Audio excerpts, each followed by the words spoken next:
अब एक छोटी सी स्टोरी लेता हूं। ये श्रीमद् भागवत की 6वें स्कंद की कथा है। मुझे बहुत प्रिय है। यदि मैंने पहले आपको सुनाई हुई हो तो मुझे रोक दीजिएगा, मैं दूसरी कथा सुना दूंगा। परंतु मैं नहीं चाहूंगा कि आपको कुछ बोरियत महसूस हो। आप सबने वामन अवतार की कथा सुनी होगी, जिसमें 3 पद में जिसने नारायण ने वामन के रूप में, वामन मतलब होता है भौना ब्राह्मण, भौने ब्राह्मण के रूप में भगवान ने महादानी बलि से उसका सब कुछ ले लिया था। सबको ध्यान में होगा था, मैं वो कथा नहीं सुनाऊंगा। मैं उत्तर वामन कथा सुनाऊंगा जो श्रीमद् भागवत के 6वें स्कंद में है। और यह कथा जीवन का तत्व है, जीवन का तत्व। और ये ऐसा तत्व है कि कब कुछ है नहीं होता, देश है हो जाती है, धन छूट जाता है, परिवार छूट जाता है, तब कुछ है नहीं होता, तब तो अक्षय है, इसका कभी विनाश नहीं हो सकता। इसका तो कभी भी ध्यान से सुनिएगा। जब भगवान ने महादानी बलि से सब कुछ ले लिया, त्रिभुवन पे उनका अधिकार था और सब कुछ ले लिया, तो भगवान ने कहा कि इसने मुझे दान दिया, मैं इसको मुक्त करूंगा। महारानी बलि का लेखा जोखा निकाला गया, तो देखा गया राक्षस था, इसने काफी कुकर्म भी किए हुए। भगवान को दान अवश्य दिया है, तो कुकर्म भी बहुत किए हैं। तो भगवान ने कहा कि इसके जल्दी से जल्दी कुकर्म भुगताना है, शीघ्र अतिशीघ्र इसके पापों का क्षय होना चाहिए। तो कहते हैं देखते हैं संत और साधु बड़े महान लोग कष्ट भोगते देखते हैं, ये एक्चुअली कृपा है। क्योंकि कभी में बात कर रहा था कृपा क्या होती है, कृपा कभी ना नहीं होती है, ईश्वर की कृपा नहीं हो, काय कृपा है। क्योंकि पद तो नहीं छिन जाता है, ईश्वर की कृपा कहां छिनती है भाई, कहां हो, धन मिल गया छिन जाएगा। तो ये मुखों की नहीं कृपा है, ये काय कृपा है, महाकाल कृपा नहीं है। महाकाल कृपा अर्थात अच्युत की कृपा, अच्युत अर्थात जो दे दे तो लेना, ईश्वर को अच्युत बोला जाता है।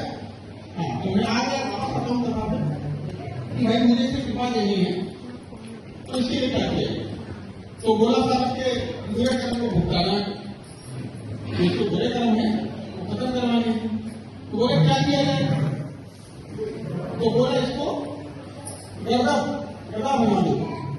बोला गधा बना दो, क्यों गधा बना दी, 2 योनियां ऐसी हैं जो नए बुरे कर्म नहीं कर पाती, पुराने भोग काटने के लिए आती है।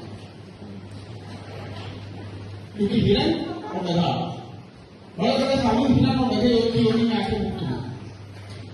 हिरण क्या है, घास खाता है, मांस नहीं खाता, किसी चीज को परेशान नहीं करता। वो गधा भी ऐसे ही है, बिल्कुल सीधा जानवर है, 2-4 लाख भोग करे, तो उसको गधा बना दिया गया और उसको जंगल में छोड़ दिया गया। कालांतर में इंद्र को स्वर्ग का सिंहासन वापस मिल गया।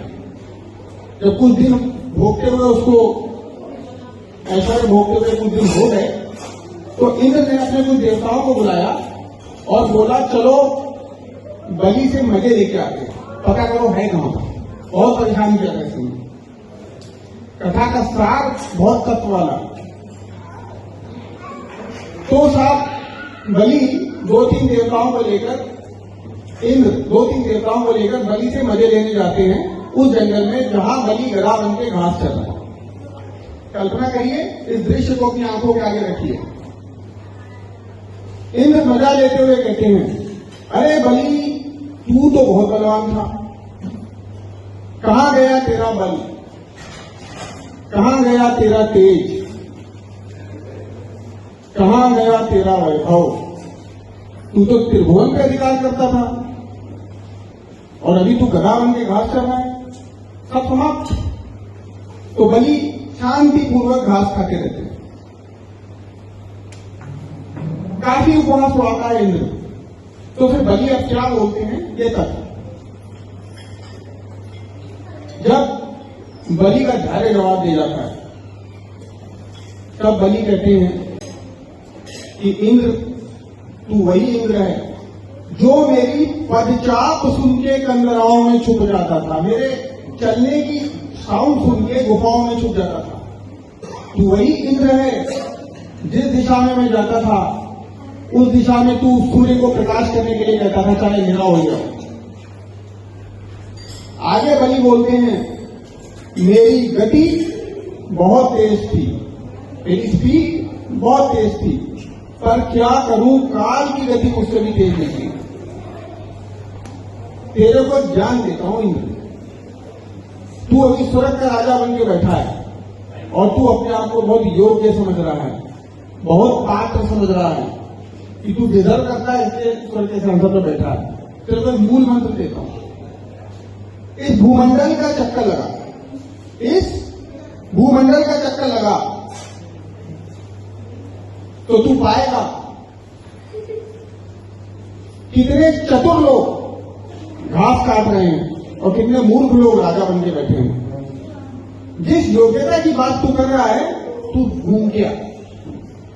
अब भी तेरे को विश्वास न हो तो इस भूमंडल के दूसरा चक्कर काट, तब तुझे पता चलेगा कि